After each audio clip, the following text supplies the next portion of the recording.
Hello food lovers, welcome back to Rani's cooking style. నేను మీ రాణి.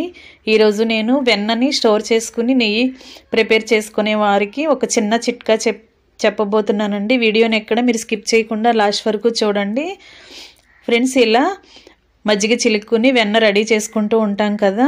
కొంతమంది పెరుగు మీద మేగడిని స్టోర్ చేస్తారు, అలాగే పాల మీద మేగడ కూడా కొంతమంది స్టోర్ చేసుకుని ఇలా వెన్నను ప్రిపేర్ చేసుకుంటూ ఉంటారు కదా. అది ఎక్కువ రోజులు నిల్వ ఉండి కొన్ని రోజుల తర్వాత స్మెల్ వచ్చేస్తూ ఉంటుంది. అలాంటి స్మెల్ రాకుండా ఉండాలంటే నేను ఒక చిన్న చిట్కా చెప్తానండి. వీడియోని ఎక్కడ స్కిప్ చేయకుండా మీరు లాస్ట్ వరకు చూడండి. ఆ టిప్ మీకు నచ్చితే ఫాలో అవ్వచ్చు ఫ్రెండ్స్. ముందుగా మీరు కనుక నా వీడియోని ఫస్ట్ టైం చూస్తున్న వారైతే రన్ అవుతున్న వీడియో కింద రెడ్ కలర్ ఆప్షన్ టచ్ చేసి నా ఛానల్ని సబ్స్క్రైబ్ చేసుకోండి. ఇప్పుడు ఆ వెన్న తీసుకున్న గిన్నెను స్టవ్ వెలిగించుకుని సిమ్లో పెట్టుకుని కాచుకుందామండి. ఇలా కాగటం స్టార్ట్ అయ్యింది కదా ఫ్రెండ్స్. మీరు వీడియోని స్కిప్ చేయకుండా చూస్తే ఖచ్చితంగా టిప్ అర్థమవుతుందండి. ఇలా కాగటం స్టార్ట్ అయ్యింది కదా. మనం స్పూన్తో ఇలా కలుపుకుంటూనే ఉండాలండి, లేదంటే పొంగిపోయి మొత్తం ఒలిగిపోతుంది. స్టవ్ మాత్రం సిమ్లో పెట్టుకుని అలా స్లోగా కాగించుకోవాలి. ఆ చిట్కా చెప్పబోతున్నానండి. వీడియోని ఎక్కడ స్కిప్ చేయకుండా చూడండి. అలా కాగటం స్టార్ట్ అయ్యింది కదా, బబుల్స్ వస్తున్నాయి కదా. ఇప్పుడు తమలపాకులండి. ఇలా 2 తమలపాకుని తీసుకుని అలా తొడిమిని కట్ చేసేసుకుని దానిని ఒక్కొక్క ఆకుని 4 పీసెస్ చేసుకోండి. అలా 4 పీసెస్ చేసుకోండి. నెయ్యి క్వాంటిటీని బట్టి మీరు ఆకులు సెలెక్ట్ చేసుకోండి. మరీ ఎక్కువగా వేయకూడదండి, వేస్తే ఘాటు వచ్చేస్తుంది. ఇలా కట్ చేసుకుని ఒక్కొక్క ఆకు 4 ముక్కలుగా చేసుకుని అలా కాగే నెయ్యిలో వేసుకోండి.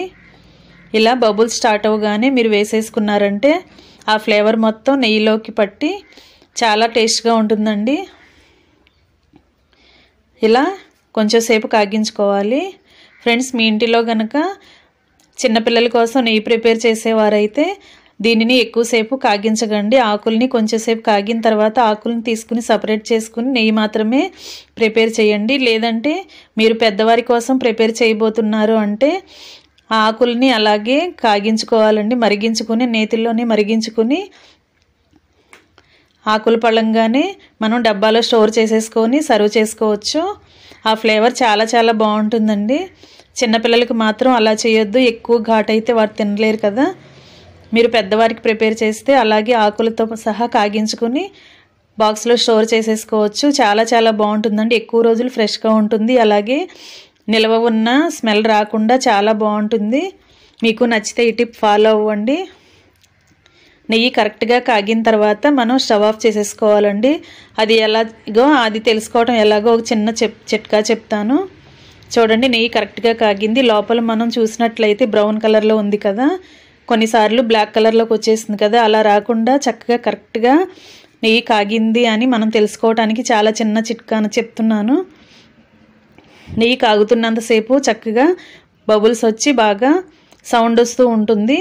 నెయ్యి కరెక్ట్గా కాగిన తర్వాత బబుల్స్ ఆగిపోయి సౌండ్ కూడా స్లోగా అయిపోతుందండి. అప్పుడు వెంటనే మనం తెలుసుకుని స్టవ్ ఆఫ్ చేసేసుకుని ఆ వేడి గిన్నెలో నుండి వేరే గిన్నెలోకి ట్రాన్స్ఫర్ చేసేసుకోవాలి, లేదంటే మాడిపోతుంది. వేడివేడి గిన్నెలో ఉంచకుండా మనం వేరే గిన్నెలోకి ట్రాన్స్ఫర్ చేసేసుకోవాలి.